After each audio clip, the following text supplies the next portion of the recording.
So I'm in Casa Grande now, which is an establishment built around 800 years ago by the Hohokam. Father Kino, which was a Jesuit missionary, came here and he was exploring around this southern area of Arizona as well as California. And the idea was to establish a type of religion, a form of Christianity upon the people, and also educate them in that regard. And so this is in Casa Grande, big house, not very creative, but anyways, this is one of the largest establishments in this area, southern Arizona, specifically like an irrigation community. So all the way around here, so you can see over there, all these flat areas were covered with cotton. And obviously cotton requires a lot of water in order to grow, so there had to be extensive canal systems around this area, as well as corn, beans, and squash.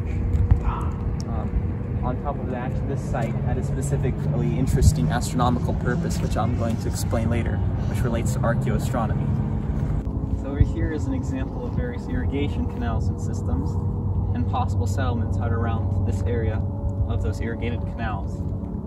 Which is particularly interesting about this place as well, is that a lot of trade was going on with, even in like Baja California, or like the Sea of Cortez in the south. So seashells were taken from those areas and traded as a luxury over here. Additionally, turquoise and other sorts of rocks were used as a form of jewelry in this area as well.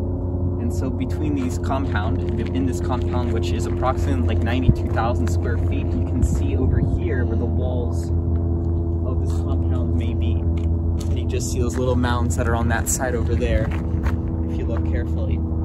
Because this used to be a whole walled enclosure, possibly to either protect from various predators in the wild, or even just offer the sense of home or security as a walled off city, which greatly, I guess, gives that sense of community within the vast desert around here.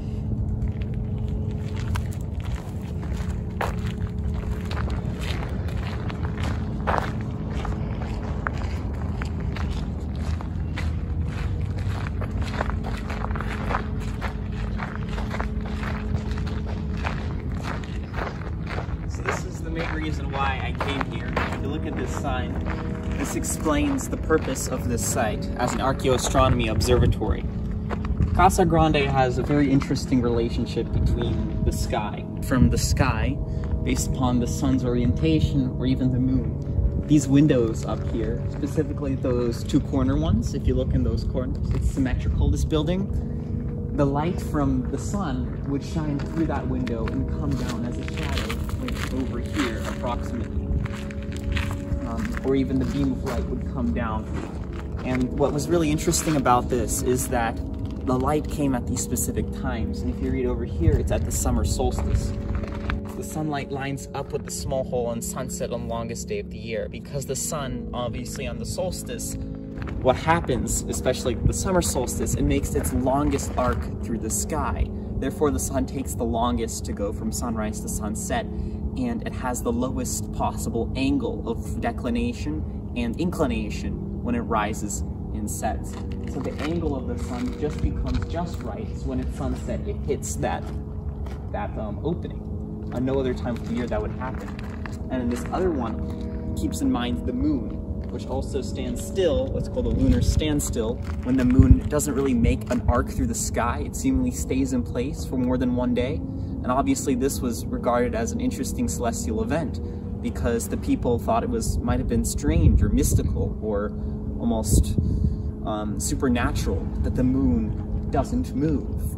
And therefore that lunar standstill that occurs once every 18.6 years also occurs on a special day like a solstice. And that window would have tracked the time when the moon stands still, and you can see the disk of the moon and then later falls below the horizon. And so this site also has that sort of meaning as a hub of the people and as a religious sacred space, but also as a practical communal space to do crafts, to irrigate crops, to farm, and also having all these other purposes as well.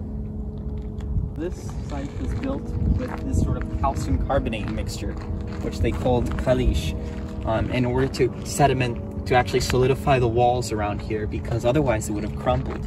So what the people did is they took what wood they could, maybe from Saharan cactus, the kind of stalk or the trunk of it, and then they piled up various this carbonate mixture and the rock in between it, so it could solidify and sediment on that wood, as you can see over here.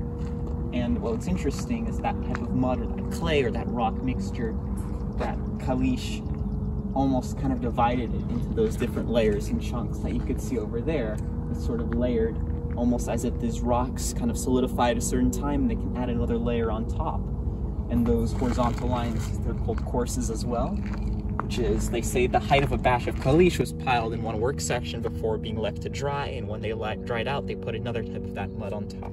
So that's how they built this so high and had so many floors, yet still support the weight and, I guess, those rooms and the people that were inside this building. What's also interesting about this site over here, as mentioned here by Father Font, one of the other missionaries that came here with Father Kino on their way to discovering Casa Grande in the 1400s, was that the orientation on longitude and latitude of the site, but also how it faces the sun. Because this site is supposedly aligned perfectly with the north, south, east, and west directions, as in, like, one of the walls points true north, the other one points true south, east and west respectively as well. So that's also kind of interesting how that site is oriented in a specific way to align with the cardinal points and align with the sun in that regard. So if you look over here above the sign, you can see this sort of half-dome pit shape, which was used as a form of a ball pit. So on the sides here, people would probably be sitting, spectating the game, while this game, when they, hit the ball, it's generally a larger stone or clay ball, which is obviously kind of heavy, and it's going to hurt someone if they hit it, even with their leg. The idea of this was either for ceremonial purposes or just entertainment in general. I know that in specifically like Mesoamerican or even Central American cultures, such a ball game would actually have also meaning with the astronomy in the sky and their gods.